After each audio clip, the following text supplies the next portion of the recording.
Paano kung naglalakad ka sa madilim na eskinita at biglang may umatake sa'yo sa likod? Yan ang dinanas ng mga biktima ng isang notorious na criminal sa London.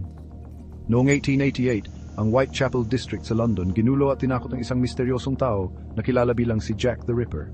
Winakasan niya ang buhay ng 5 babae sa katakot-takot na pamamaraan. Walang nakakaalam kung sino siya, at takot na takot ang lahat. Mahigit 100 taon, ang pagkatao niya ay isa sa mga pinakamalaking misteryo sa kasaysayan. Pero ngayon, dahil sa makabagong teknolohiya ng DNA, mayroong hindi naasahang nangyari. Sa pamamagitan ng pag-aaral ng DNA na nakuha sa isang shawl na naiwan sa isa sa mga lugar ng krimen, natukoy ng mga siyentipiko si Aaron Kosminski, isang barbero na taga-Poland, bilang ang sikat na mamamatay tao. Parang tulay ito na nagkukonekta sa nakaraan at kasalukuyan, at ipinapakita nito kung gaano kalakas ang agham. Kaya sa susunod na may misteryo kayong hindi masagot, alalahanin ninyo si Jack the Ripper, na bunyag ang pagkatao matapos ang mahigit 100 taon gamit ang DNA. Nakakagulat, di ba?